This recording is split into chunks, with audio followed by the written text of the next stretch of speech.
Hey, up yours with the twirling lawnmower. This is Joey Corsentino, aka Sleepy Seahorse, the musician responsible for the Elm Street radio theme song. And I would like to thank Charles Bernstein, Christopher Young, and Dawkin for inspiring me for the theme song. And you are listening to Elm Street Radio.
Hey, everybody, and welcome to Elm Street Radio. This is Diandra, And Paige. and you have just heard our brand new theme by fellow FredHead, Joey Corsentino. It was awesome. What do you think, Paige? Oh my God, I loved it. It just fits the show so perfect. And that Freddy laugh at the end, like Elm Street Radio. It was so perfect. What do Yeah. you think? Oh my gosh, I love it. I got chills. I know that it's very uh, upbeat and it's a lot of fun. It's got that theme running through it, but it's all its own thing. And of course, you guys are going to be hearing it before every episode now. And I'll be uploading a separate video of just the theme song for you so that you can listen to it whenever you would like.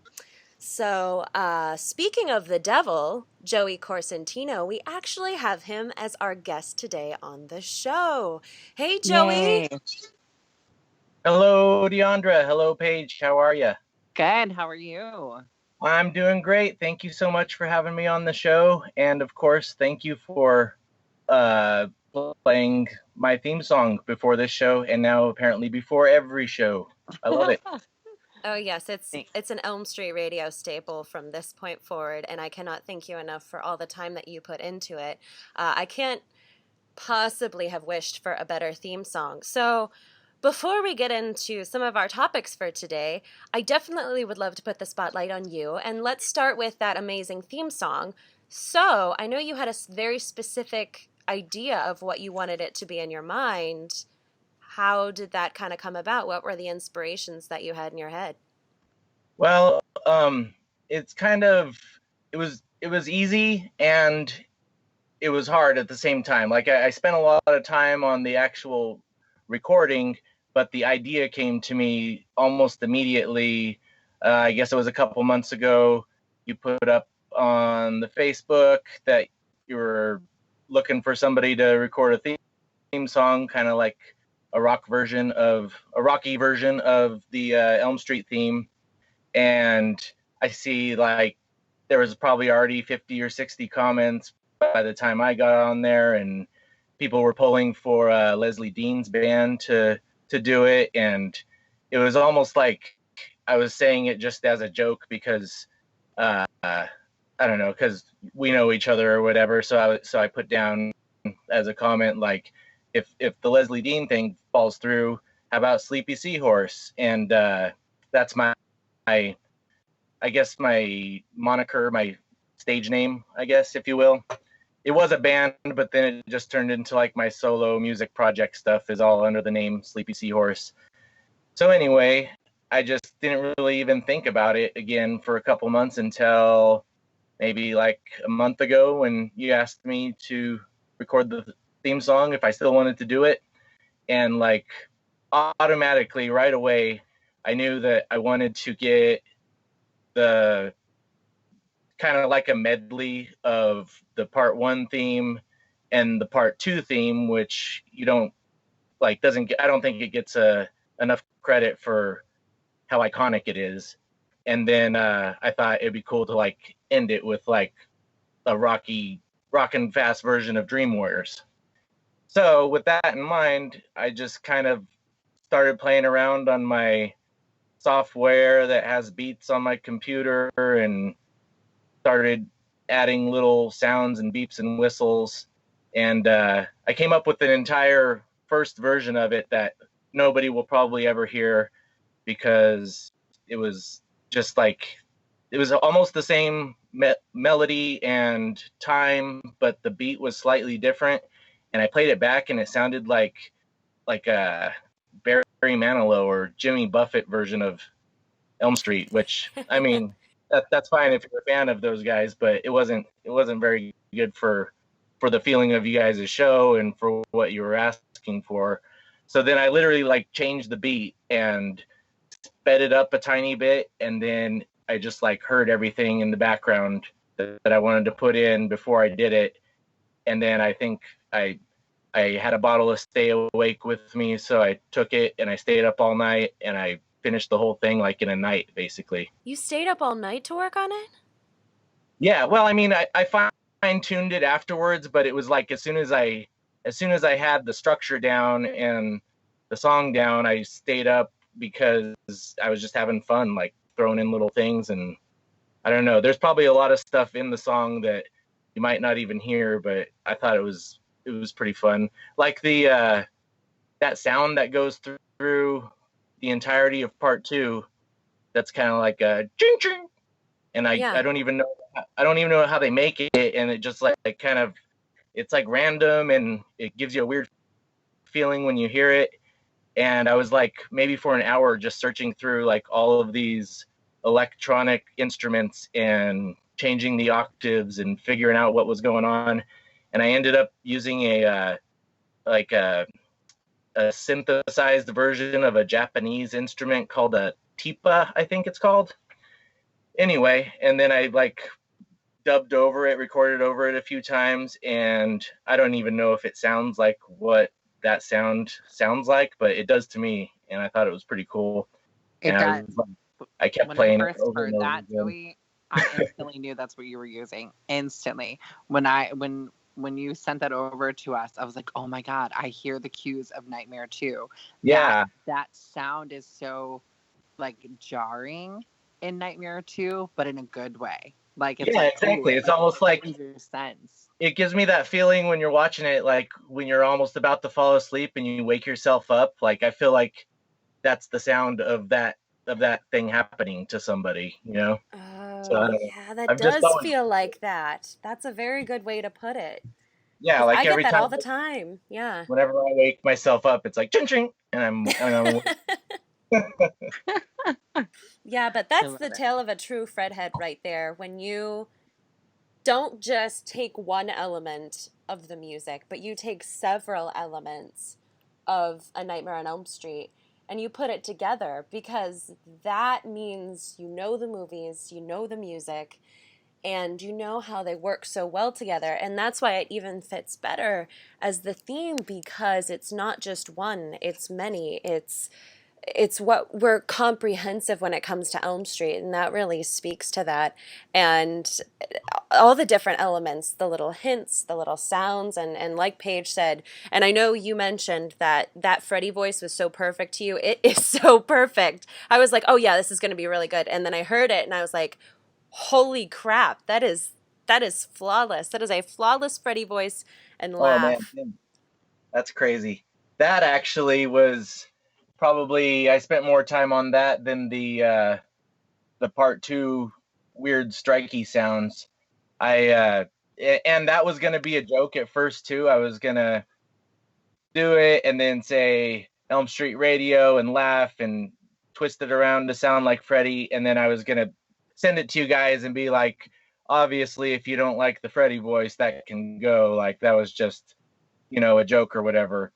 And then I don't know, I just got like super into it, and I didn't realize that I could like actually make it sound like Freddy, and then I got it in my head like, oh man, what if they keep it, and that would officially make me like I've played Freddy now. I'm I'm one of the non-Robert Freddys at this point. And you definitely are. That is for Yeah, sure. I mean it's official now. There's no going back. Nope, So there's only forward. On to another, several different interpretations of you as Freddy or in your future. yeah, I know. I've got the voice, but I don't know if I could do the body movements or whatever. And I don't even know if I could do the voice besides just that one line. But that's all I needed for my legacy, I guess. That's all you needed. Speaking of Freddy's legacy, let's talk a little bit about you and your fandom and you being a Nightmare on Elm Street fan. I feel like Diandra and I have known you for so long. Even back to like our Don't Fall Asleep days when we were making the film. I remember you were like super excited for it as well. Oh, Why totally. don't you talk about your fandom and talk about how you became a fan and share a little bit about your story with that? Yeah, definitely. I think geez, I was 6 years old or maybe 7 years old. It was 1980.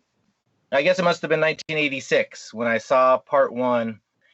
A babysitter had rented it to watch with my two older sisters, and after I went to bed because I wasn't supposed to stay up and watch it, but then I threw a fit until they let me stay up and watch it, and I was completely scared out of my mind while I was watching it. Like in the first scene, like by the time Tina wakes up, I was just completely freaked out and didn't want to watch it. But I had made such a stink about going to bed that I knew that if I like chickened out and stopped watching it after the first 5 minutes, then I would never get to stay up and watch another horror movie. And it was kind of like the first time that I was getting to do something like that. So I just like powered through the entire movie, scared out of my mind, but trying to act like I was enjoying it so that my babysitter didn't catch on and my sisters didn't catch on. And then like somehow when I got to the end of it, I was like I was excited, and I I felt like I don't know, it's that feeling you get when you get off of a roller coaster, you know? Like I was scared out of my mind, but now that it's over, it was super fun and I want to go again. And so I think from there, the next week, I wanted to rent part two because it was freshly available at the video store. And then I was talking to friends of mine at school, and nobody could believe that like I watched A Nightmare on Elm Street.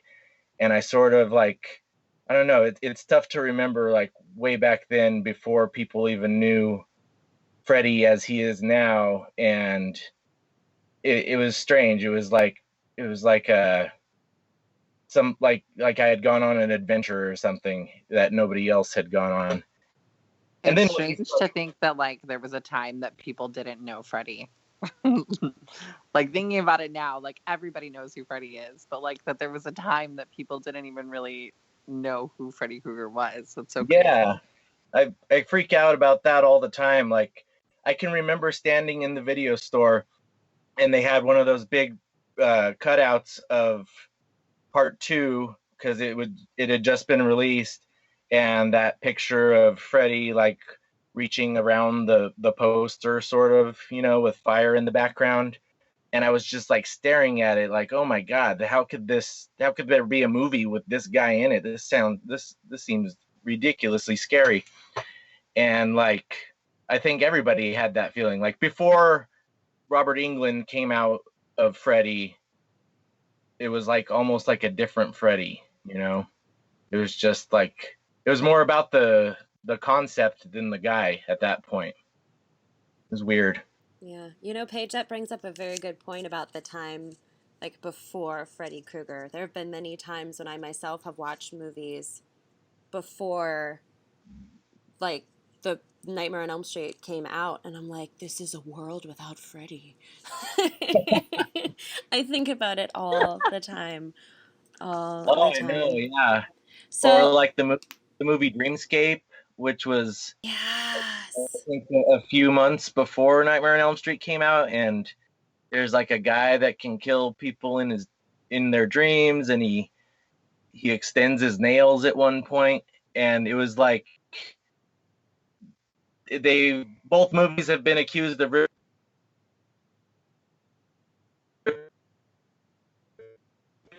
ripping each. So do you think so with the dreamscape thing, like I've heard this off and on for years, but with not to get off topic, but like with the Yeah, dreamscape thing, Wes was shopping around his script for years before it got yeah, made. I feel like the people of Dreamscape maybe were in a room somewhere like where they had witnessed it being pitched or proposed to, and I feel like because nothing ever happened with it, they took the idea of his script and just kind of made it their own, because it's not like they were shopping around Dreamscape for years. I mean, I don't really know, but Wes was shopping it around for years. You know, I yeah. think it was That's a like good point. 3 or 4 years before they even, before even anybody like Bob Shea wanted to produce it. So I feel like really, Nightmare on Elm Street was first. I don't feel like Dreamscape was first, but that might just be my opinion. Well, Yeah, actually, on the poster of the original Nightmare on Elm Street, you'll notice that like snake-like corner or a snake in the corner, and that's like from Dreamscape, and Matthew Peak did it kind of like as a homage to Dreamscape. So, yeah. Like, hadn't he just seen it when he mm-hmm. was designing the poster? And since he didn't know what the movie was going to be about, he kind of added the snake guy. He brought it in, Yeah. that Which ties You them know, together. I it's thought, crazy with that poster because like he didn't even know that like Heather was playing Nancy when he designed that poster. He had never even seen it. He had never seen any of that. So he designed that poster, and it's just weird that it does look like Heather. Like it yeah, doesn't look like exactly like her, but it's clearly it looks like her. I remember seeing an interview where he talked about it, and he talked about how he like what you guys said, he just wasn't sure what the film was, really going to be about. He only had a small couple things to go off of. And I just think it's so cool, like as an artist to do that. I mean, even you yourself, Joey, as like an artist and musician, like to just come up with like our theme song like that. Like I just couldn't imagine having that talent. That's so awesome. oh, thanks. Yeah.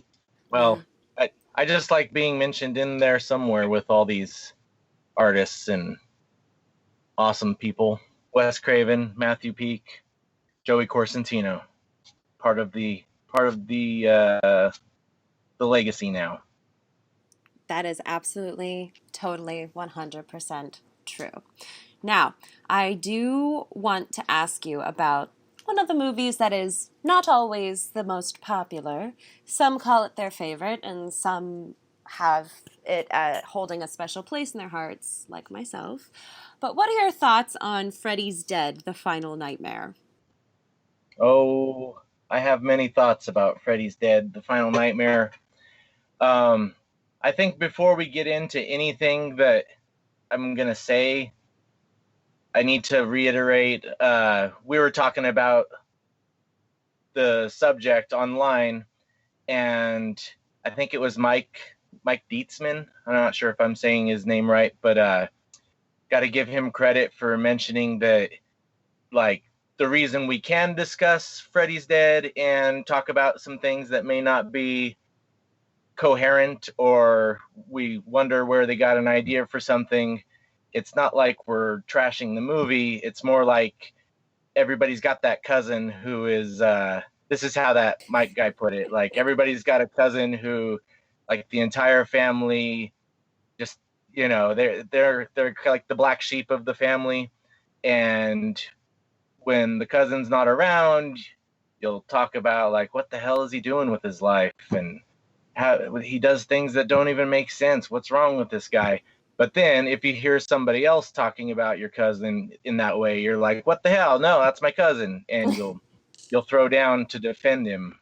So that's kind of how I feel about Freddy's Dead. Like, it's from a level of loving the movie and I've seen it a million times that like you just can't watch it this many times without noticing some things. When was the first time you saw Freddy's Dead?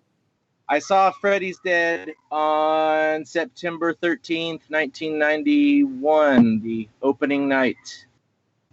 Not even the opening night, it was the opening day. It was like, I think I may have actually gotten out of school early to go see it, and I was in, sixth grade, I think, and I went to see it with my dad, and I'm pretty sure, yeah, he pulled me out of class, like, at the end of class, and we went to a matinee, because I remember it being, like, super bright outside when I went in and when I came out, and I don't know, I was so all about Freddy's Dead when it came out. I think I went back again, like, before the end of the weekend. Wow, Really? that's How so many times did awesome. you see it in theaters then? Was it just 2 or did you go to more? Maybe 3 times. I remember seeing it. Yeah, I saw it twice on opening weekend. I saw it on Friday, like the first showing, and then my parents were divorced, and my dad lived in Denver, Colorado, and I lived in Pueblo, Colorado, which is about 2 hours away from Denver. So he would come down like maybe twice a month, and basically we'd watch horror movies together. And so that was like, he came down that weekend, so we went and saw it twice just to do it. And then I'm pretty sure I went up to Denver and saw it again before it was out of theaters. So then you definitely liked it Yeah, from in the I beginning. loved it. And I I gotta say, like, I feel like it's almost a problem with me that I have a really hard time not liking movies that I'm excited to go see, just in general.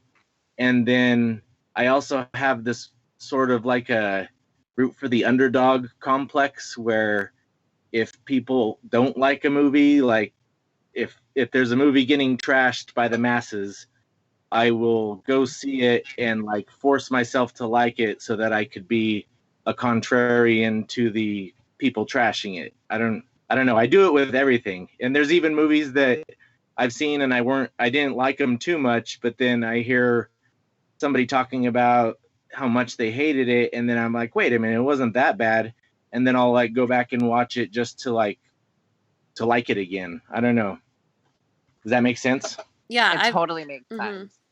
So it happened with Freddy's Dead. I can clearly remember being like picked on by people in school because I liked Freddy's Dead, and like this was after he was cool and before he was cool again.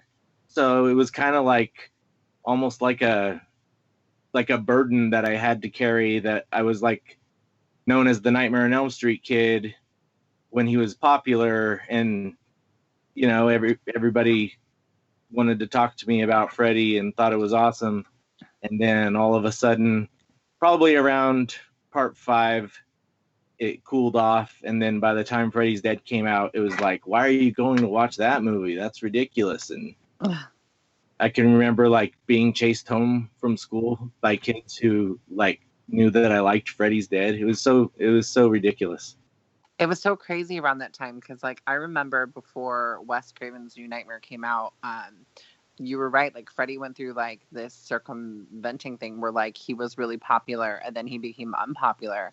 Like, I got bullied in school and I got called Freddy Krueger because I was obsessed with Freddy Krueger. And, like, I didn't see it as an insult. But, like, they were, like, saying that as an insult because it wasn't, like, the cool thing to like Freddy Krueger anymore. But then, like, when Wes Craven's New Nightmare came out, like, all of a sudden everybody loved Freddy again. Like, Yeah, it was and the weirdest thing. the fact that they mentioned that in New Nightmare is amazing. Like that's kind of the premise, that he's been torn up and people don't like it anymore. Right. Now, Diandra, you have an interesting story with Freddy's Dead, right? Wasn't it the first Freddy film that you actually saw all the way through? It was. It was the very first film that I rented after I became a fan, a late bloomer. It was Oh the my god. first film I picked out, yep, off the shelf. And I just remember every time summer rolls around, especially when I go to visit home, and I go to the room that I used to have, there's that smell that's still in there of having the windows open in summertime. And I just watched it on this little mini portable DVD player every day.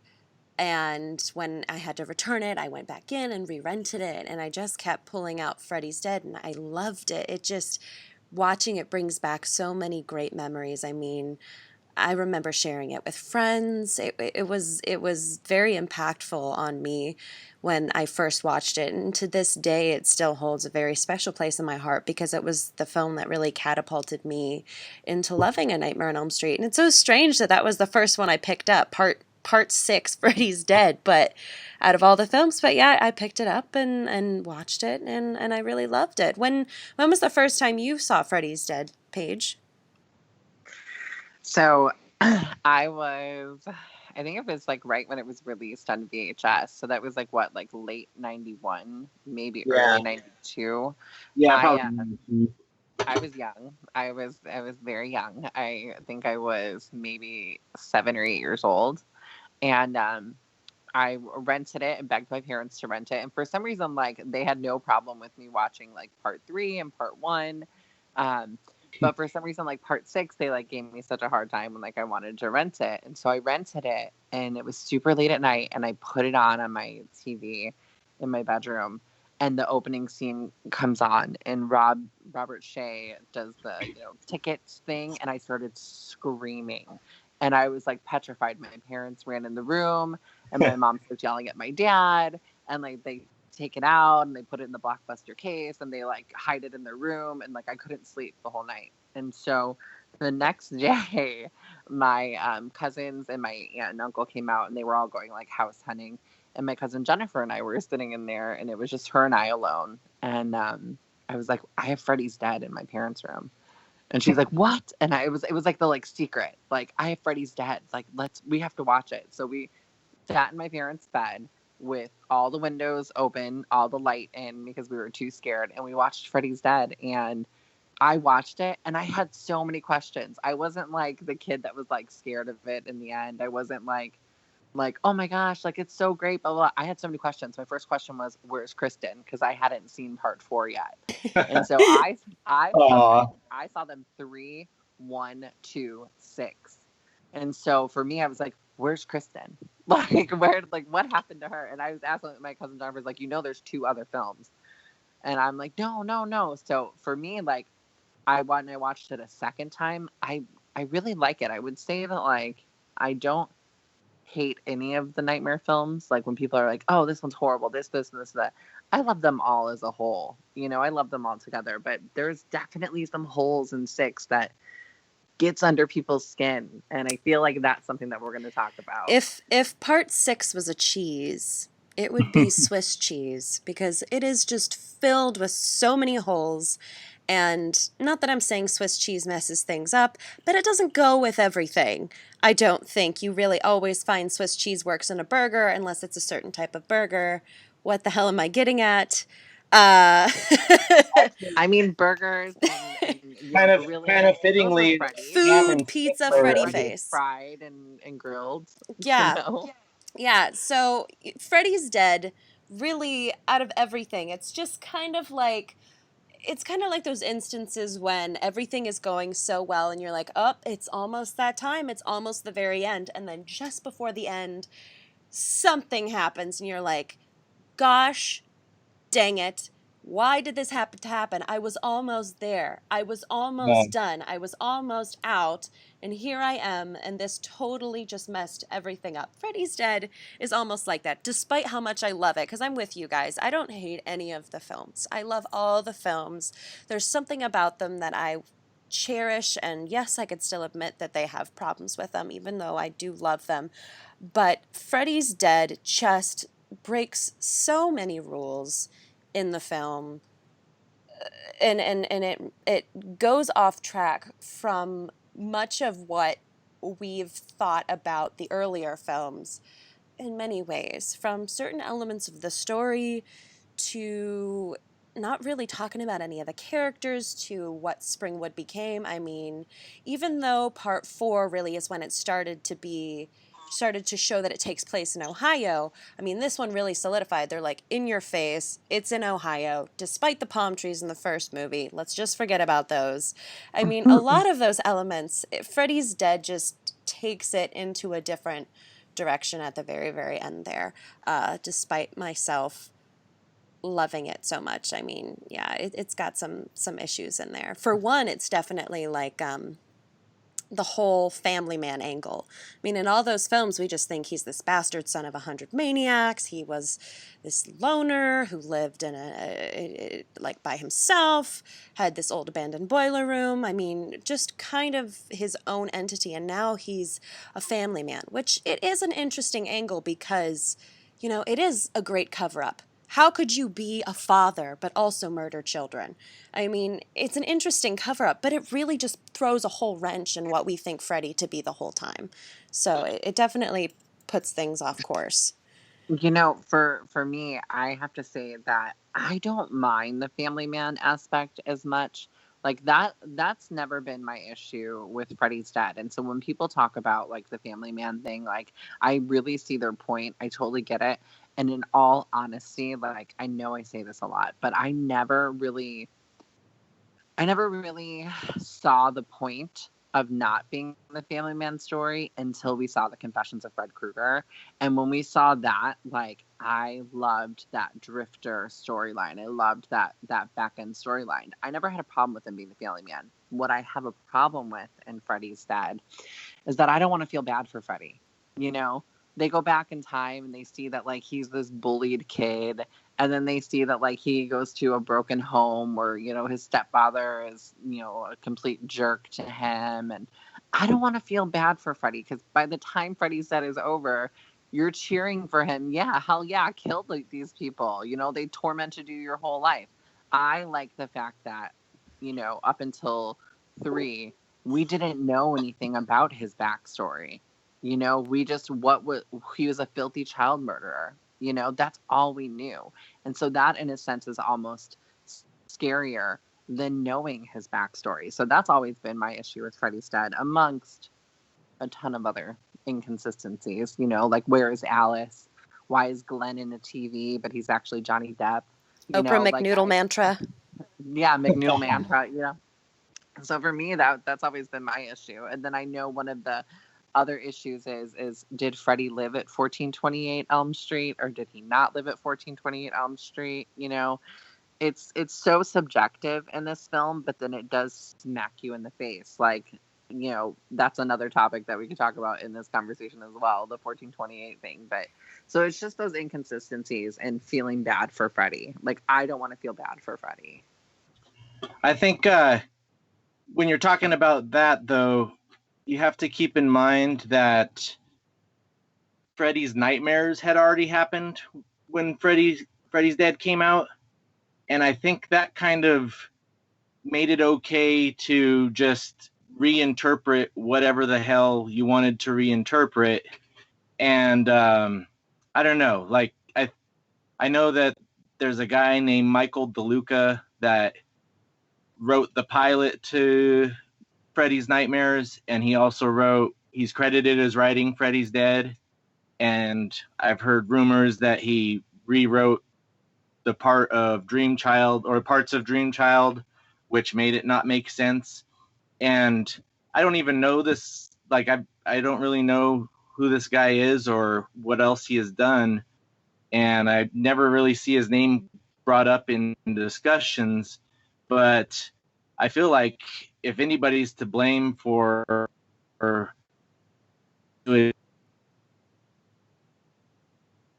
he's responsible for most of the Freddy's Nightmares episodes, which they threw in so many things in every episode. And as part of my root for the underdog and like things that other people don't like just to spite them thing, I've watched Freddy's Nightmares over and over again. And I guess also just because there's only so many movies, so at some point I had to branch out and watch some more Freddy somewhere. And if you watch all the Freddy's Nightmares at one time, it's kind of like this really weird, long, poorly made movie about Springwood that could be like a prequel to Freddy's Dead. Like maybe the Freddy's Nightmares are happening in the 10 years from now or whatever that they say at the beginning of Freddy's Dead, because it seems like once they got there, like they were so far away from part 5, let alone part 1, that it was almost like a wrap up of Freddy's Nightmares instead of a wrap up of the Nightmare on Elm Street series. That's the first time I've ever heard this. Like, you are the first person I have ever heard say this, and that makes so much sense. Well, yeah, because I mean, if you're trying to tie everything back to part 1, then like why? How did he afford to live at 1428 or whatever the 16, whatever the other address, 1665 or something? That there's a theory going around. How did he afford that on his boiler room salary? And like he seemed like to be a pretty greasy, dirty guy they were talking about in part 1, but then he, like, why didn't they mention that he also lived in this house and he had a daughter and he wore styling green shirts? And I don't know, it just I think, just like to get back to my point, I think that maybe the reason I allow Freddy's Dead to do whatever it wants and I can still watch it is because I've been so conditioned by the Freddy's Nightmares episodes to just like suspend disbelief and continuity and all that stuff and just think like, okay, this was one person's idea of where Freddy could have came from, but I don't need to even bother to tie it back into any of the other films. And so that's kind of how I've enjoyed it all these years. Like, you feel bad for him, but it's the Freddy that has been like hosting a TV show, and he's looking at the camera in Freddy's Dead a lot too. It's almost like he's like hosting that movie, you know? Yeah, by that time, Freddy had really become a personality on his own. I mean, he'd taken on another life. He wasn't just this killer in the shadows. He was a Vincent Price. He was an Elvira in a way with Freddy's Nightmares. I mean, he really had his own host element to him, and so he was a much larger than life personality at that point. And really, show hosts, they really bank on a lot of comedy, so it was certainly quite the transformation, even though Freddy on his own had transformed earlier in the series. Freddy's Dead really took it even further there. But as far as Freddy's Nightmares, and I know sometimes we've had conversations about canon, and it's really hard to have canon in a fictional universe, but they do say it's kind of like what's in the films takes precedence over everything else, because those are the main sources that came from the studio. And then like Freddy's Nightmares is somewhat loosely considered canon, but if it doesn't agree with the films, it's not necessarily canon because it does go against those, and the films are kind of the end all be all of what comes to be. And that's forever why I'm so pissed. I feel like I bring this up every episode, but about the Nancy Beautiful Dream thing, because it's not mentioned in the films. So, that's like the main source of truth. Well, but I need to ask you, like, who are the people that decided what is canon? That the canon that you're talking about, where did that come from? New Line Cinema. Mm-hmm. But like, where does it say that they like the films take precedent over the episodes? Because if Freddy's Nightmares was written by the exact same guy who wrote one of the films, then how is one of his works not as canon as another one, you know? It is a good question. Not to mention that he wrote two completely different origin stories, you know? Like, right. Apparently Freddy's first victim was some goofball cop who he used a dental glove to kill him in his dream. If you're going off of Freddy's Nightmares, that was Freddy's first victim. Right. Like dream victim or whatever. But then the same guy said that he had a daughter and he possibly lived at 1428, which I watched the movie yesterday just to like get brushed up and try to watch it with a different lens to like hear what you guys were talking about today, and I still don't see that they're telling us that Freddy lived at 1428. So I don't agree with him living in 1428. But before we get into that, I correct me if I'm wrong. There's two things quickly. I believe that this is how I ended up actually, Diandra and I ended up being friends. Was a long time ago. There was a forum on NightmareOnElmStreetFilms.com, and NightmareOnElmStreetFilms.com was tied to the 8-disc DVD release that New Line Cinema did. The first time they ever did anything big with releasing the series as a whole. And I believe correct me if I'm wrong, I believe they actually put out a statement through NightmareOnElmStreetFilms.com talking about canon. The other thing is, I don't think Michael DeLuca solely wrote Nightmare on Elm Street 6. There's an original script for Nightmare on Elm Street 6 that mirrors pretty much what we got. But somebody, Rachel Talalay wanted to change the film. So she brought in, I believe it was Michael DeLuca, to just come in and make some minor changes. Because in the original Freddy's Dead script, John was actually Jacob.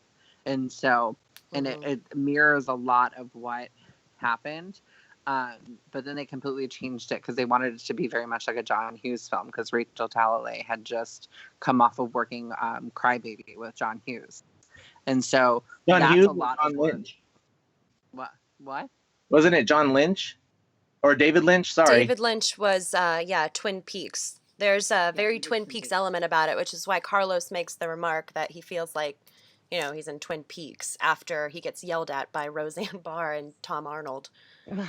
Right. So they came in and they completely changed it around. So I don't know if it's solely on Michael DeLuca, even though I love that theory. I love what you said, but I just don't think it's solely based on him, because so many people had their hands in that script.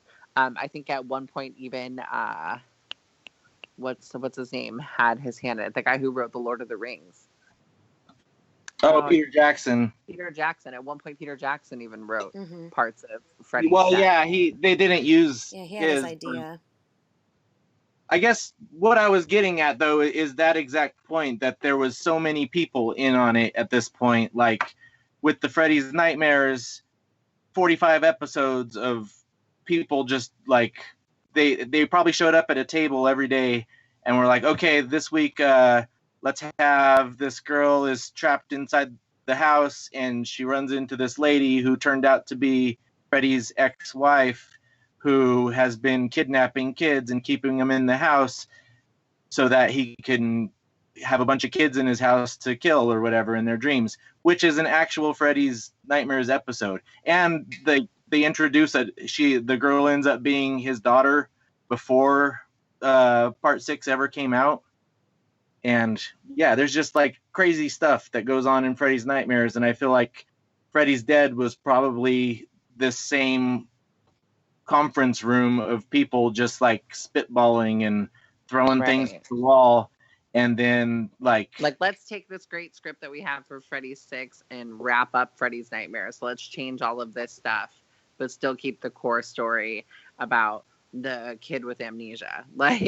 Exactly. Like they dressed it up with all the zaniness that I think, like your analogy was Swiss cheese, and I think Swiss cheese goes the best with ham. So nailed it. That was the best pun I've heard in months. That was amazing. No, the script that had Jacob in it was Rachel Talalay and Michael this is a really, pardon my language, Almereda. That's who's on the name for the script for the Jacob version, and then on the version that we have is Michael and Rachel. So it's the story rather by Rachel Talalay and the screenplay by Michael DeLuca. And that pretty much is, what we got almost. But I know that you guys have heard us talking about the idea of Freddy living at 1428 Elm or not. And the backstory to that is I posted a question in a group and was talking about how ridiculous it seems, even if it was a good cover-up at the time or whatever it's implied to be, that the Thompsons would move into the house of this murderous person who supposedly may have killed, even if they had a previous child, which is in a deleted scene from the original Nightmare on Elm Street. And it just seems so outlandish. I mean, it would explain a lot of why the town is a little bit nutty, why the parents go crazy, why Dawn doesn't live in the house and Marge drinks, and it's just a real effed up life for the Thompsons. But and then we started to talk about how there are different perceptions. Me, I always saw Freddy's Dead and interpreted it as Freddy lived at 1428 Elm from what was implied in that movie. I'm not saying the movies before that. I'm talking about with Freddy living at 1428 Elm Street. But I also have discovered that many people maybe never thought about that, or they don't get that perception from watching the movie. And so this was a discussion that I really wanted to delve into, because that's one thing we like to do here is we like to really talk about this. We like to take what we discuss online and move it into a more verbal manner. So this is essentially the backstory of how I came to get to my conclusion. So we see Spencer, Tracy, and Carlos go into this house in Springwood, and it explodes. Magically in the real world, it explodes, and it turns out to be 1428 Elm Street that we all know. And Maggie's in Springwood, and we know at this point that she's been having these dreams about this little girl running around in a backyard, and her dad's after her, and there's a water tower in the background. Well, then she goes after the kids inside of the house that has exploded and become 1428 Elm. And she goes into the basement, comes out the door, and she looks in the backyard of that house, and she sees the water tower, and she goes, whoa, I'm here. And so that made me think, okay, she had gone into what is 1428 Elm, that is 1428 Elm as we see it, and then she goes into the basement of that very same house, comes out, sees the water tower, and goes, whoa, I'm here. Therefore, it led me to believe that the water tower was behind 1428 Elm because she hadn't changed houses. And so that was the house that Catherine Krueger lived in and Freddy lived in. So that was Freddy's house. And also there's a photo that pops up of a drawing that a little kid did by Kay Krueger, which we find out to be Catherine or Maggie. It's of a little kid and the dad and the mom with a house in the background, and the house is 1428 Elm Street. And like most kids' drawings, kids draw their parents and then they draw their house in the background. So all those led me to believe that this meant that Freddy had lived in 1428 Elm Street. But then we had this discussion, and it ended up not seeming like that was a fact in a sense. So I'm just curious from you guys, help me understand your perspective of how you don't see it being 1428 Elm and that Freddy lived there. Well, Do you want to go first, or do you want me to go first, Joey? Who do you want to go first? well, let me just say one thing, and then I could hand it over to you, Paige. I think where the two trains of thought might come from is like, I didn't know that you had seen Freddy's Dead first at the time when we were talking about it online, and coming from a point where I had seen 1 through 5 all like in order and as they came out, and then seeing Freddy's Dead, like it honestly never even occurred to me because it just wasn't something that I would think about. Like, of course, Freddy didn't live in that house, so all the things that you mentioned, I had a different idea of what was happening, especially the little kid's picture. He holds it up and he says, "You were always a little artist," and like in my head, I'm thinking like this is just her dream, and she didn't really draw that picture, but this is just Freddy's way of saying, "I'm your dad." Like that was the answer to the mystery that she was trying to unravel. And the house is used because his domain, his dream domain, now for some reason includes this house as well as the boiler room, which like they didn't like find a boiler room in Springwood when they went there, but in the dreams they're still in the boiler room in part 6. And so I kind of like I think you have to think of it from somebody who had not seen Freddy's Dead and saw the other 5 movies. If you watch it in that way, it's hard to even like fathom that Freddy lived in the house that Donald and Nancy and Marge all lived in part 1. And like, if that was the case, why didn't they mention that in part 1? Like, you know, he was a filthy child murderer, killed probably 20 kids, and also we live in his house now. And I don't know. It's almost like what Taryn says, though. It's not like, you know, you kiss your kids goodnight. By the way, honey, you know, your father and I torched some maniac last night. Like, you're not going to tell your child that we live in his house. I mean, she's got his glove. Right. That's bad enough. But then again, Freddy's Dead came out way after this. And, you know, the Swiss cheese, the post-sandwich Swiss cheese, it just threw that wrench in at the very end. Like, it was pretty consistent kind of throughout. And then at the very end, it was just like, oh, and by the way. And then you're like, what the F? This was not in this at all. Where is this coming from? This is ridiculous.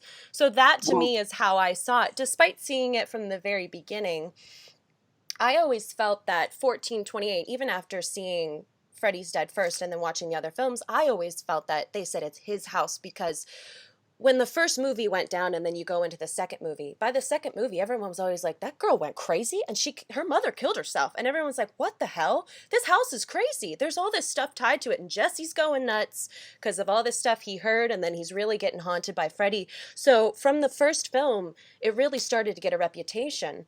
And it became his house because it became the epicenter, the source kind of Freddy's fear, source for the feeding of the fear for Freddy to power him in the real world. So the kids saw that's the house that he keeps haunting.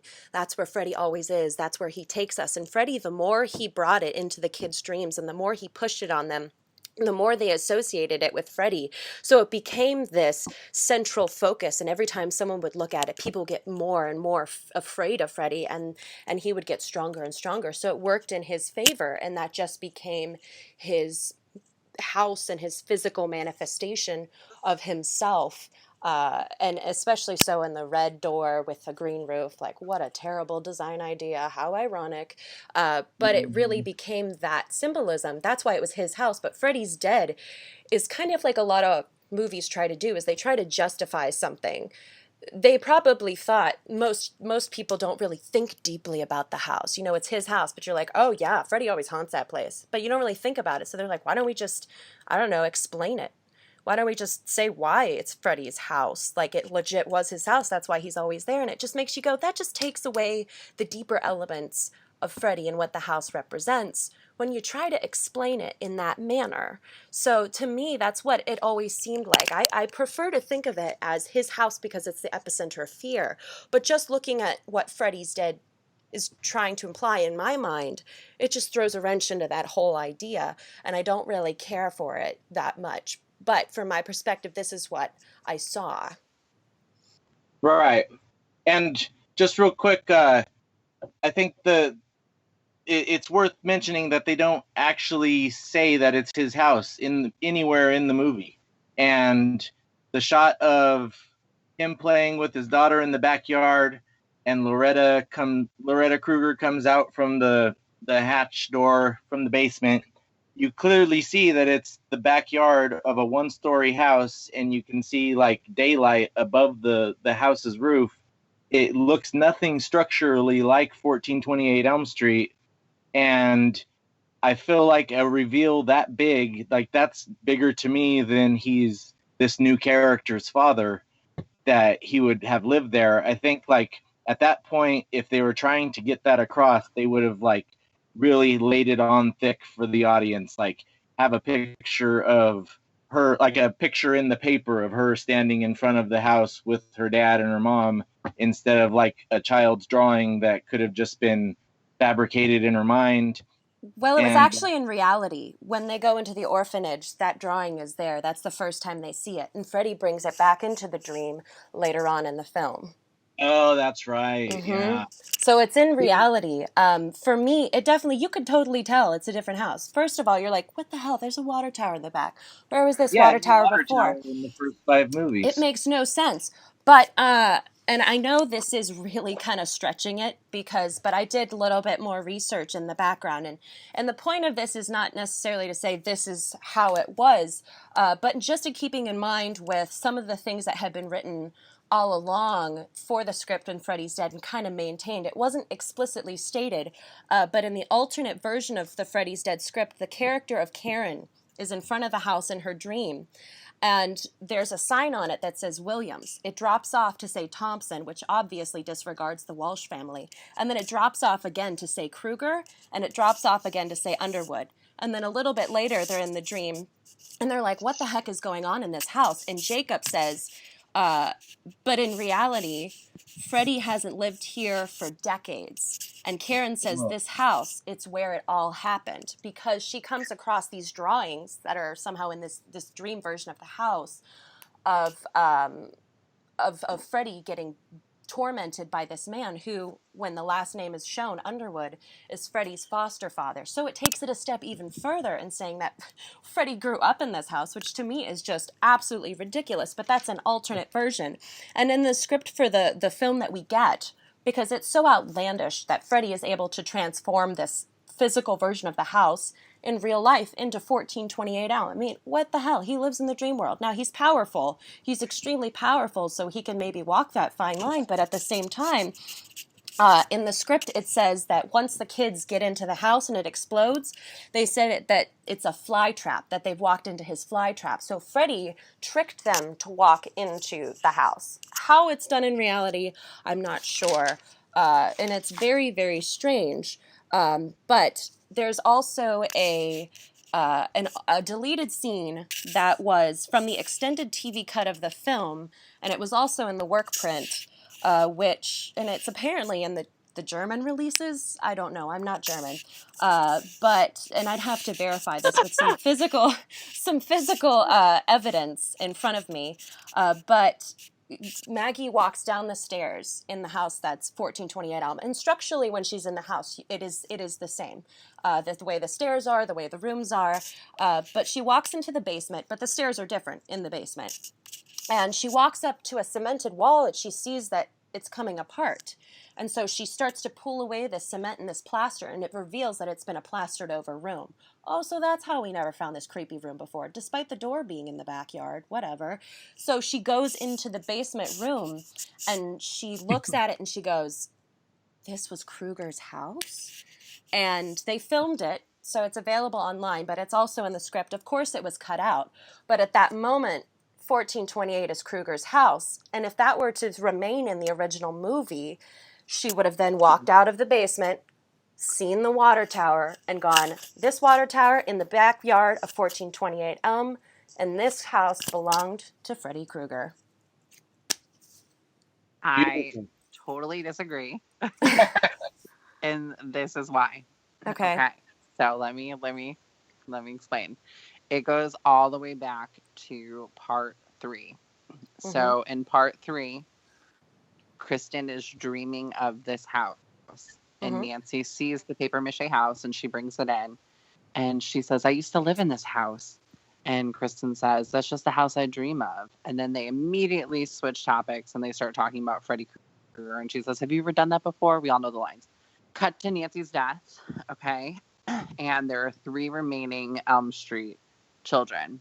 And we open up part 4. The 3 of them are unceremoniously killed off. But before Kristen can die, she's distraught that her 2 friends, her 2 dream warriors, are dead. And she brings the new gang of Springwood teenagers to the house. And they ask, why are they there? What is it? And she says to Alice, that's his house. He lives there. That's where the folklore of Freddy living in the house starts. Because Alice wasn't an Elm Street kid. Dan wasn't an Elm Street kid. The people they go on to meet and be friends with after that are not Elm Street kids. So 1428 becomes this folklore along with Freddy Krueger. So here we have this old damaged repair house that has been haunted. The first girl dies, or first girl goes crazy. The second kid goes crazy. You know, nobody wants to buy this house, so it goes damaged in despair. And then Kristen, an Elm Street child, says that's his house. Just saying it, like not meaning it's actually his house. She's just saying he lives there, like he's trapped there. Now, I think that he is trapped there in Kristen's mind because Nancy pulled him out in the first film. And when she pulled him out, he became stuck in the house. And that is how he can split between the real world and the dream world in part 2, because he's trapped in this house. This house is his shell, it's his hell, it's his entity. So that's how he floats in between the psychosis with Jesse, right? So she now tells Alice that this is his house. They all die. And so Alice continues the story on. So she then tells Yvonne, Greta, Mark, she tells them all that this is the story now. So then they all start to die off. Well, then who knows who they told in school. And so that story begins to evolve that was his house. Cut to Freddy's dead. I totally see where Diandra is coming from when she says that they go into this house and it transforms into Freddy's house. There are a few differences. Obviously, consistency. The door is not even the same. The front door, even though it's red, is not even the same as all the other house doors. When they walk in, though it has a similar setup to the original house, it's not. When you walk in, there's a room to the right, which is normal. There's the staircase. There's a room to the left. And then instead of going straight to the kitchen, it goes into this dining room area. It's like an expanded version of the house. So my theory is that in Freddy's Dead, the entire thing is a dream. I don't think that they are awake. I think when they are in Springwood, I think that entire whole thing is a dream. Because how much sense does it make that this can really happen in the real world, right? And so they go into this house in the dream world. They're in the dream world right now. And so they go into this house. It explodes and becomes 1428, but it's not truly 1428. It's the inflated dream dollhouse version that Kristen created in part 3, which we get to see a little bit when they're exploring the house. Mm-hmm. And so they're in this house, and she comes out through the back door, through that, or basement door or whatever, and she comes up into the yard, and she sees the water tower, and she says, I'm here, because I think that Freddy is planting that in her head. He is saying, like, welcome home, like as in Springwood, not the house, as in Springwood, but because he's still trapped by that house, that's his go-to. And so she's here, you know, oh my gosh, I'm from Springwood, not necessarily this house. And that's why her memories, and when she starts flashing back to the little girl, are of the actual real house, of the real house that they lived in with him and Loretta. And so that drawing that they have, first of all, the drawing is clearly a little boy on that drawing. She had pigtails and was, you know, wearing a dress and was all bouncy and girly. But in this picture, he's wearing a striped shirt and jeans and has short hair and is in front of the 1428 house. So I don't think that she actually drew that picture. I think that Freddy all along was leaving these cues and clues for her.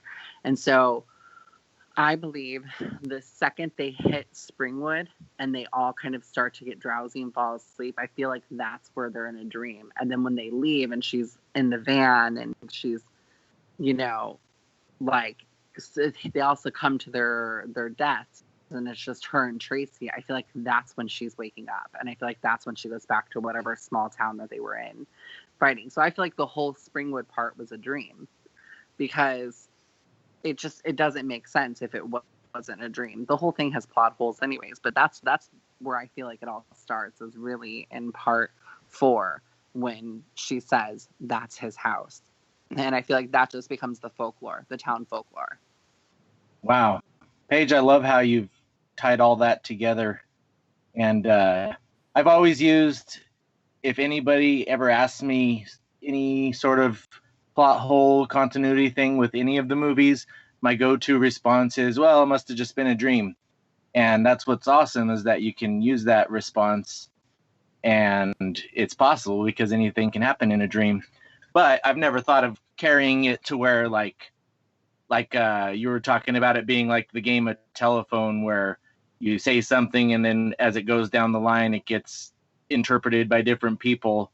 And that totally makes sense, how like Kristen said it to Alice and then everybody was gone and Alice was left with the kind of the keys to the kingdom of who Freddy is, and she's telling the story to other people who then tell it to other people. So yeah, that makes sense to me. But that goes back to the idea that it's the epicenter of fear, because once this house started to have these episodes happening and Freddie continued to push it on the kids, Kristen at that point had already seen this house as some place that Freddie was constantly around, and that was his house, and that's how she put it. And so people saw that and we're like, oh, this is a place that definitely has the presence of Freddy. It's definitely, they associated with Freddy. So once the first film took place, in the second movie, there was the reputation that had already begun that shit was going down in 1428 Elm. And it was carried on and then fully really solidified in part 4, and it went on from there.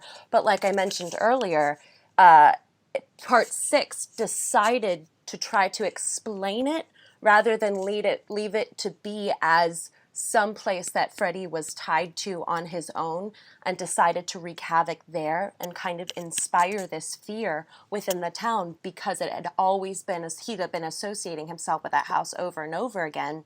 And so that's why it was his house. And then Freddy's Dead decided to say, hey, this is very much just literally his house. He has lived here. So that just breaks away from that idea sooner. But the point of the earlier films is that it was the idea that these kids and the people of the town had already seen it as his house, because that's the place where a lot of stuff with Freddy Krueger had been happening. And so that's where the association really started. And so, yes, the house certainly has a lot of differences, but we are looking at a series itself that has a lot of differences in itself. Most notably, of course, part 3, when Nancy Street flips sides. But so I don't expect it to be 100% right. I mean, even over the course of seeing the film from the outside, it definitely looks significantly different. And it's a good idea to think maybe the whole movie was a dream. But looking at it literally and more along the surface level and not so deeply, because I don't think the filmmakers really had an idea that the fans were going to be delving into this so much. And considering how fast people had been writing these A Nightmare on Elm Street films, to me it seems that it's very much almost a surface level idea that what they do straight in your face is what is there. I mean, we could say the whole movie is a dream, just like the whole first movie. Is the whole first movie a dream? Possibly. It's an idea, it's an outlook, it's a way to analyze the movie, but do we really have anything concrete? Not necessarily. Same with, them coming out directly and being like, hello, I'm Freddy Krueger. I lived in this house at 1428. No, that's not there specifically, but the main idea is portrayed in an earlier script, in elements of the current Freddy's Dead script, and then I believe carried in the movie. From a surface level, what they tried to do was to say that this was Freddy's house. There were inconsistencies, there were problems, definitely. Perhaps a first-time viewer really didn't notice that. Perhaps a first-time viewer really didn't analyze this on the level that we had. But over the years and how much we love it and how deep we've really gotten into it, we're able to take these elements and analyze it and break it down and come up with ideas.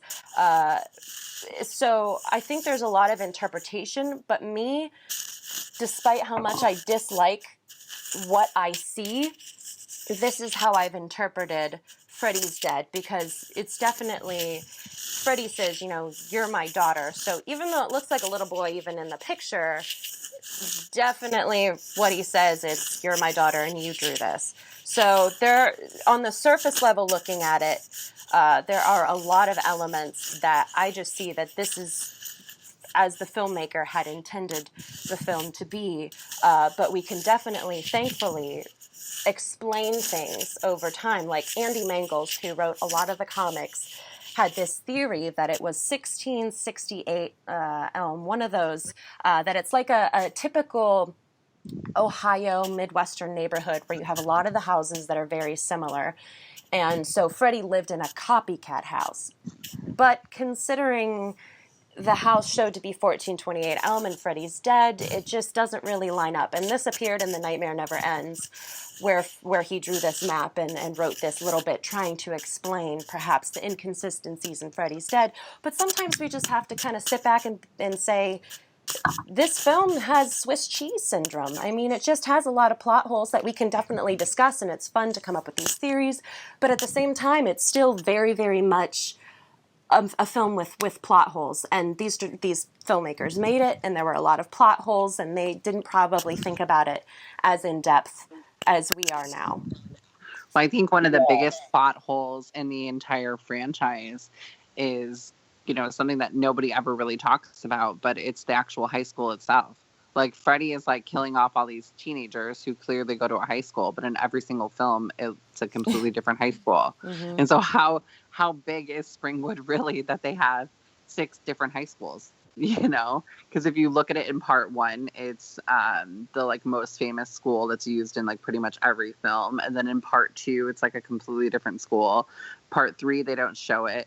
Part 4 they do, and it looks completely different. And then from part 4 to part 5, it looks like you're going into like a church. Like it looks like you're going to a university. Like the school is huge, So that's like the biggest plot hole, I feel like, is for a movie about teenagers, their school is inconsistent. And so, with Freddy's Dead, like, yeah, it does have a lot of plot holes. It does have a lot of Swiss cheese, but I actually I like the idea that it was Underwood's house first and that Freddy killed him and took over the house. Like that was a theory too, like that he killed him, took over the house. And then when he died, the Thompsons moved in because they wanted to cover everything up, because we all know Don Thompson was very shady.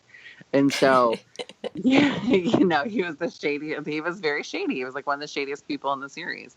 And so, I do like that element. I feel like that could be a good way to tie it all in. But even like looking at that, if we were to just say hypothetically that it is confirmed that Freddy lived at 1428 and Underwood lived at 1428. Think about that as the parents or just a person. We're going to move into this house. I mean, what the hell would come over you to move into the house of this murderer? I mean, it could be what tore Don and Marge up, She, maybe it was her. Maybe she was the one who wanted to move in the house, and that's why she got it in the divorce. She even took his knives. She even took his knives. Why not take his house? Maybe she had a thing for Freddy. I don't know. Or, because, I mean, we all know now, spoiler alert if you haven't seen it, but we all know the real backstory is he took all their kids from them. They all had siblings. So maybe he took her kid and she wanted to take his whole life. And so she took his most important things, which were his daughter, his house, and his knives. Yep. And so, I guess that's what I want to find out is the way it's all like we've discussed these different theories, but it's not canon that he lived in 1428 unless they actually say it in the film.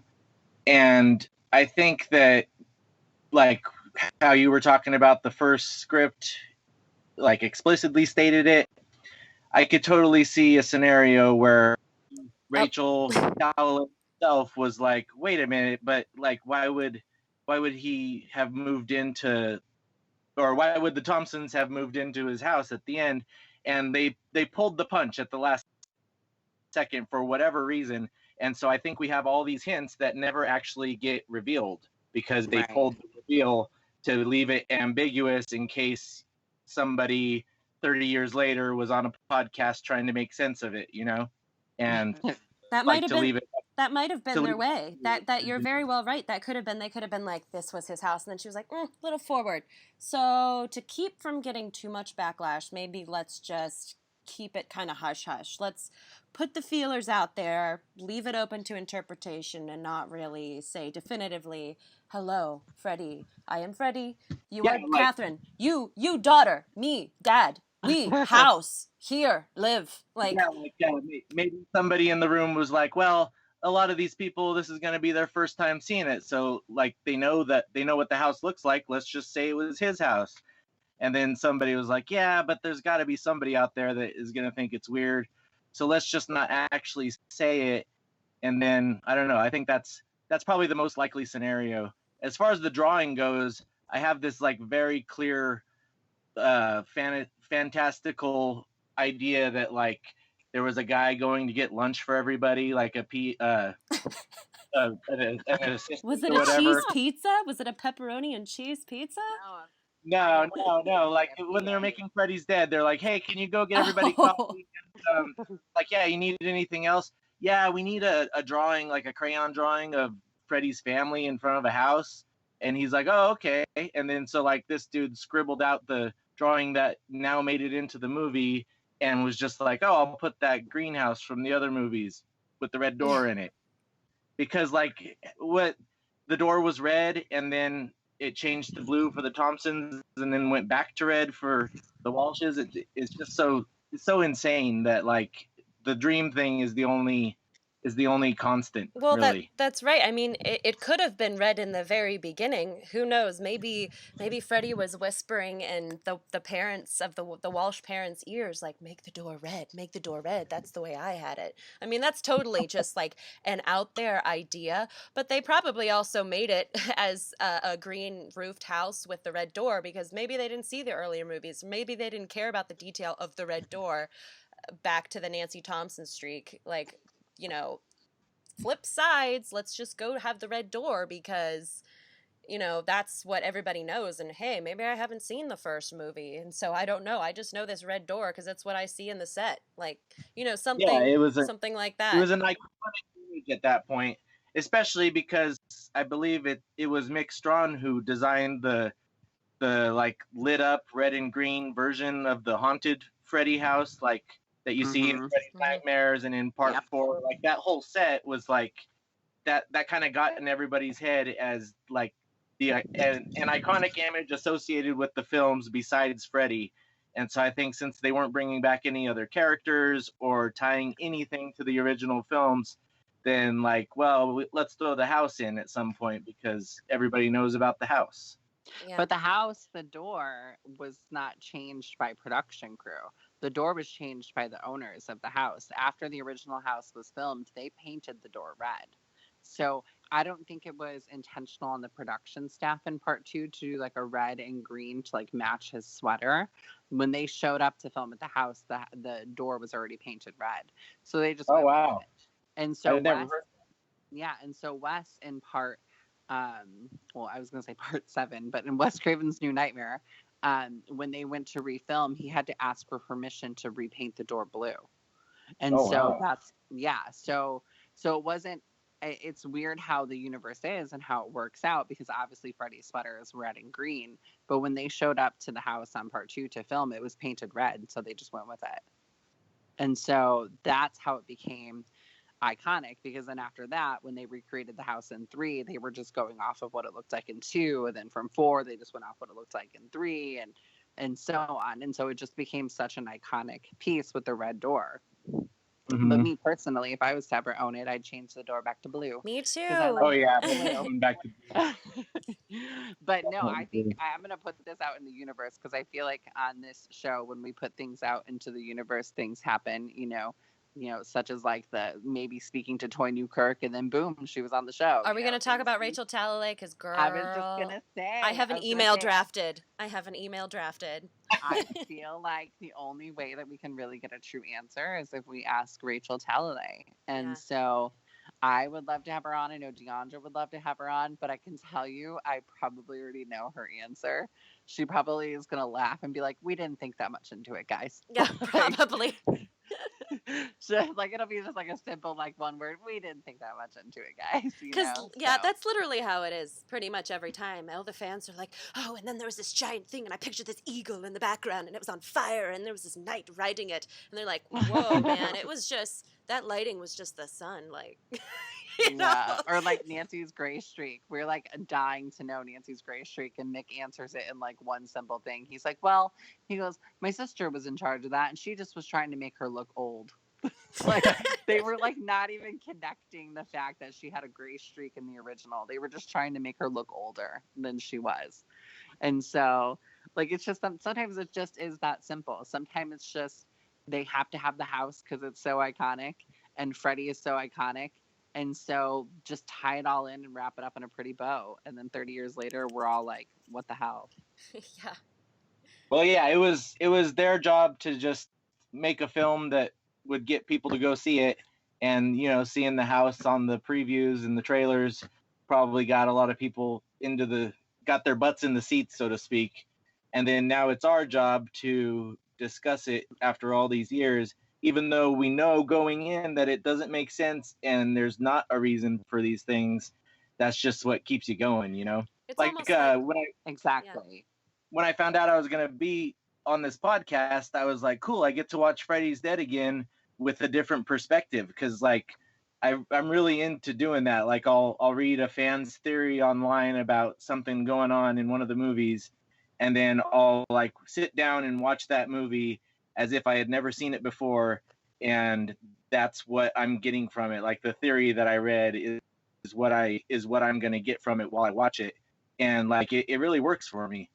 Except for the Freddy's Dead, when I watched it, okay, this is my first time watching anything about Freddy, and I'm going to see if it comes to me that he used to live in that house. And, like, I don't know, the shot of the back of the house, that's a one-story house, and then it just doesn't add up like that. Like, he never actually says that he lived there. So, I don't know. It's open to interpretation even after you try to explain things. Yeah. It's so confusing. And that's why I thank God yeah. for Wes Craven coming in and changing everything and fixing everything with Wes Craven's New Nightmare. That beautiful film just thumbs everything. Yeah, he incorporated everybody's obsession and gave a reason for everything happened because it was movies people were making, you know? Right. I love that about Thank it. God for Freddy in leather pants, right? Gotta love Freddy in leather pants. I'm telling you. I can't wait to discuss Wes Craven's New Nightmare, because just the meta level of that. I mean, I'm a deep thinker, and I know just listening to all our theories, we're like deep thinkers, and just watching that movie, it makes all my deep thinking, like, elements scream out in pure pleasure, because there's just so much symbolism, so many opportunities to analyze it. Like, we've created this monster by making these movies, but really this monster is actually the demand from fans and fandom. And I'm like, ooh, man, that's true. Like, it's just all this different stuff that makes me so excited about. That's why I love movies, and that's why I love horror movies. And I know we've talked about this a lot, and everybody agrees pretty much. That's just, horror movies are like art forms. I mean, to me, they're almost like a Shakespeare. And if you're out there and you're like, that is far reaching, dude, I love Shakespeare. And to me, these movies are so Shakespearean in some of their deeper elements and the implications they have about human emotion and the dark parts of humanity and life. Like, just so exciting. I just want to get in there and talk about all of it. Yeah, and it's things happening that don't happen in real life. So your mind experiences things that can't happen in real life. I think that's why I like horror movies. Like, I don't want to watch a movie about a guy getting up and going to work and then getting on the internet for a couple hours and going to sleep. And, like, I don't know, with horror movies, it's like you get drama and you get special effects and you get fantastical ideas that don't exactly have to make sense, because sometimes it's on a deeper level. Why it is affecting you. And the Nightmare series above all of them, because of the dream tie-in. Like, I don't know if I was so drawn to the Nightmare series because I loved thinking about dreams and like interpreting my dreams and trying to remember them, or if I loved my dreams and tried to interpret them because I was a fan of the Nightmare series. It's kind of like a chicken or the egg thing with me. I don't know which one came first. Do you Yeah. guys think that like other fandoms are having these discussions as well? Like, do you think this goes on about like Friday the 13th? Well, you know what? I feel like it doesn't. I have to listen to them really and truthfully, because I know I follow a lot of podcasts that really analyze horror movies in general. One in particular, and I will forever talk about this over and over again, is The Faculty of Horror. The two female hosts take horror, they break it down, and they talk about it in a way that is through the eye of academia. And they talk about different trends that were happening, different political factors in like the 80s and whatever times those movies were made. And they really talk about a lot of the symbolism, and they break it down. And I think that people definitely do. I know that there are a couple Friday the 13th podcasts out there. I haven't come across Halloween ones yet. I believe there was a Hellraiser one. And if you're out there and you want to recommend some of these franchise-specific podcasts, please do so, because I eat them up. But I got to listen to the Friday the 13th one, like Camp Blood. And I think people do. I've come to realize in listening to different podcasts how people see horror in general. I don't know if the franchise ones specifically delve into things as much as we do, but I haven't listened to them yet. So I just have a lot of ignorance right now about what they can and cannot do. And perhaps we're a little bit tied to A Nightmare on Elm Street because that's what we love and what we talk about, and it's what stands out most to us. It's chosen us. It's chosen our spirit. It's chosen our mind. And for whatever else, what other movies have chosen those particular fans, perhaps they do. Perhaps they really break down the Halloween franchise and Friday the 13th. I would love to see that, because I have a surface level appreciation for those movies, but I don't understand them from a deeper level. But I know I've heard theories that Jason Voorhees represents Mother Nature. That's why he goes after, that's why he's in nature. That's why there's a lot of rainstorms and thunderstorms and all these different nature elements around him, because he represents almost like a natural selection, that nature element, and wiping out the people who are doing the bad things. So I believe people do, but I just have not come across them too much. Yeah, I belong to a couple Facebook groups that one specifically is like fans of Friday the 13th Part 5, and I think that's another one of my root for the underdog things. I think you can see a lot of symbolism and things going on in Part 5 of Friday the 13th that the other movies don't have a lot of, and a lot of it actually has to do with because it could all be a dream, and like they kind of borrowed some stuff from the Nightmare series at that point. I don't know. It's like I think the reason that you can talk about Nightmare more than the other movies as far as from like an academic standpoint is because of the symbolism that's inherent in like talking about dreams, you know. And so it's lucky for the Nightmare series that it can be, there's like a whole other world of discussion besides just what you're seeing in the films, and it's more about like what they might represent in other people's lives or your life or whatever, you know.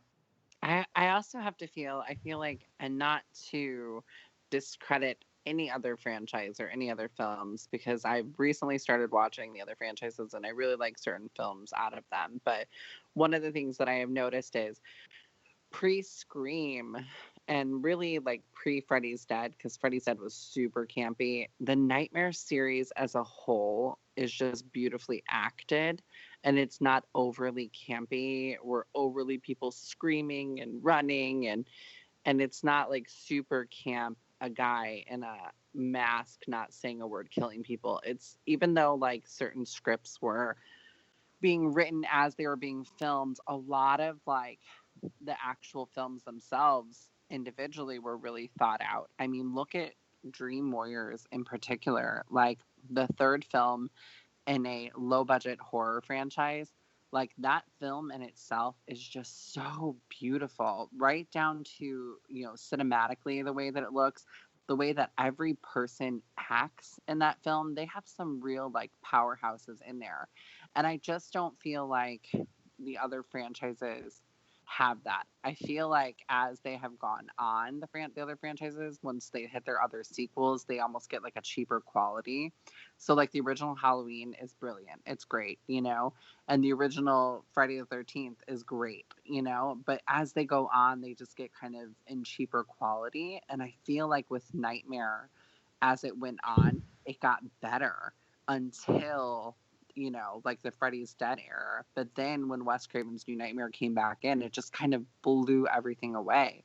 The Nightmare franchise as a whole sets itself apart. And anytime that like I talk about A Nightmare on Elm Street, and I talk about it a lot, obviously, because shameless plug, we're making a documentary called FredHeads. If you didn't know, um, but I talk about it a lot, and I speak to a lot of like my clients and guests. And I always have to preface it with like, a lot of people think that it's just a stereotypical slasher film, but that's because they haven't taken the time to actually watch it. And so when they actually watch it, it's not even really about Freddy. Like, he's barely in the films in the beginning. It's more about the story arcs of the main characters. And so for me, I think it just in general sets it apart than the other franchises. Now, like Hellraiser is great. Like that's a different, thing. I feel like that's not overly acted either. Or even the Child's Play films are really good too. So like I don't feel like every genre is that way. But I feel like out of the big three, the big three are Halloween, Friday the 13th, and Nightmare on Elm Street. I feel like it just stands out so much more. I like to kind of, that's a good point. I like to think of it, if you use comedy, like stand-up comedy as an analogy, there's like certain comedians that don't just tell you joke after joke, but they kind of like tell a whole story, and like you're just kind of laughing at the story and the way they're telling it, and then at the end you feel more like fulfilled, I guess, by the fact that like it was a well thought out story. But then sometimes you want to just go watch a comedian that tells you joke after joke, and there's a lot of good comedians that do that. And so I kind of feel like in a way Friday the 13th is like your punchline setup and punchline comedian, and A Nightmare on Elm Street might be like more of the storyteller type of comedian. It's very, very interesting. My boyfriend Mark, he and I had a discussion in a car. I almost threw him out, even though he was driving. He said to me, "I don't understand how someone could be a horror fan and prefer Nightmare on Elm Street to Friday the 13th." And I was like, "I don't understand how that." But the Friday the 13th films, I think it's like that quote. You don't choose your music chooses you. And I think there's just something about certain people that resonate with certain movies. Maybe people just like that fun aspect, and maybe somehow the way they watch the movie, it just stands out more to them. And A Nightmare on Elm Street, maybe they see it on the surface. I know I've stopped many of my coworkers and really broken down for them the symbolism of the house, why it's Elm Street, those different things, and they sit back and they go, "Wow, that's really interesting."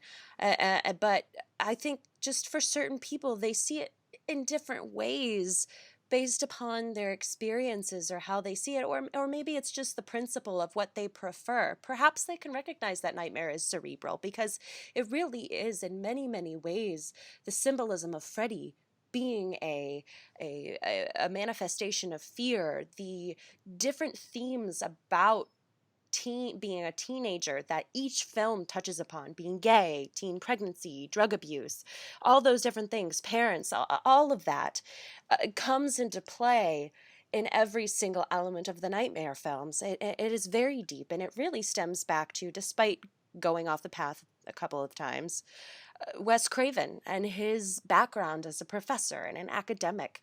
And when I see that element of him, and I hear the way he talks about horror movies, how we have to address these dark sides of humanity, or they'll fester, or, horror movies don't create fear, they release it. And I can't remember what quote I posted. Oh gosh, I'd have to look back for it, about something Wes said about, not really being too much into a lot of the just for the shits and giggles gore and stuff, and me being more about the deeper elements of horror. I really have to find it, because he puts it so much better into words than I do. But it's those elements that speak to us, I mean, just listening to each one of us and the way we talk about movies and the way we think about things, we really are much like a Wes Craven, and it explains so much and so right in your face why he is the filmmaker who's made these films that we appreciate so much, because we share that thought, we share that outlook that he does. And perhaps, other people just want that fun. Maybe that is really what is important to them. Maybe they don't want to think about it. A lot of people don't really like Hellraiser. I love Hellraiser because I think it's like dark poetry, but for some people it's just not their thing. Mark really likes the grotesque horror movies that are just tons and tons of gore and kind of awful special effects, and I sit and I watch and I'm like, ugh, it's not really my thing. But I can see where the appeal comes in. It just doesn't necessarily resonate with me, and I think the same can be said for a lot of people. But there's no doubt in my mind that Nightmare on Elm Street as a whole is definitely a deep franchise, and I love to tell people all about it.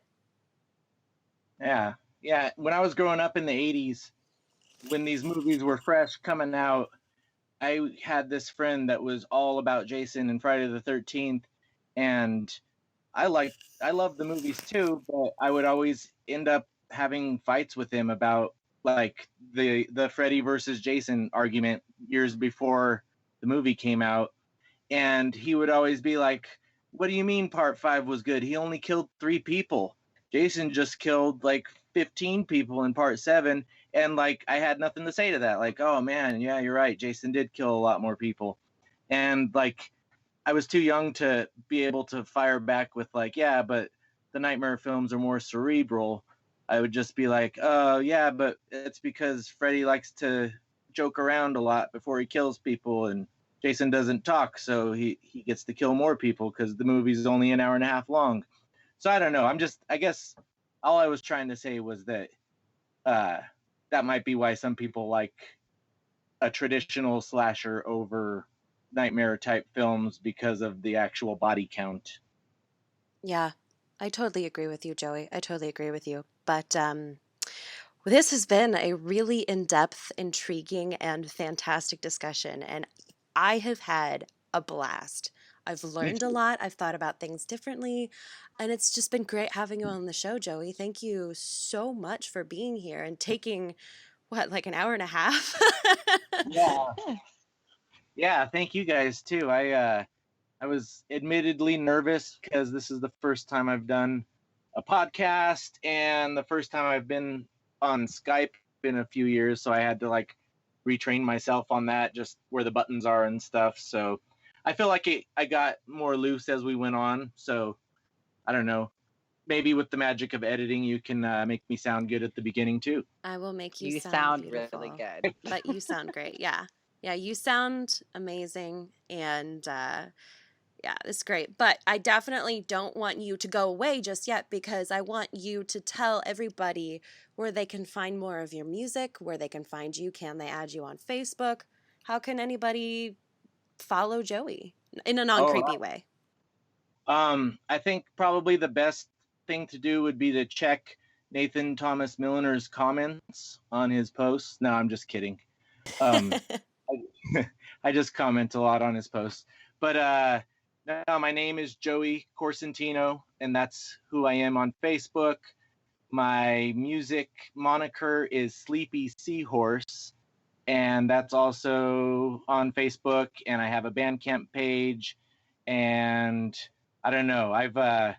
I've been around for a while making music, and I sort of actually got kind of burnt out a couple years ago, and I was doing a lot of kind of sensitive singer-songwriter stuff, and kind of hit a brick wall with what I was writing songs about and how I was writing them. And then just in the last few months, I've maybe 6 months to a year, I've kind of retooled what I do, and I've incorporated ridiculous electronic sounds for no reason, superfluous electronica into the already folk structure of my songs. And I don't know, you might be able to hear that a little bit in the Elm Street Radio theme song, but I don't know. I don't want to say too much, because the more I talk about my music, the less I do it justice, I think. So just go check out Sleepy Seahorse on Facebook or Bandcamp and see for yourself. Thank you, Joey. Everybody, I will leave his links in the description below, so you can have easy access and get right there to like the page, see his work, and so on and so forth. So that is all the time we have for today. Again, Joey, thank you so much for being on, Paige. As always, it's a pleasure. And Paige, one more thing. Yeah. Do you want to say anything about FredHeads? Any updates?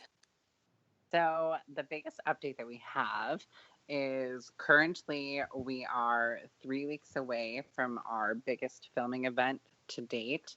If you are going to be at Horror Hound Indianapolis, we would love for you to come over and share your story with us. Come hang out with us. We are going to have tons of brand new merch for you guys. And with tying that in, right now we are trying to reach 2,500 likes on our Facebook. And once we reach that, we're going to release an image of our merch and actually give it away to a FredHead. So that's the latest update on FredHeads. It's just been going great. And, we've just been chugging along. Awesome. Awesome. All right, everybody. Thank you so much for listening to Elm Street Radio. And until next time, remember, whatever you do, don't fall asleep.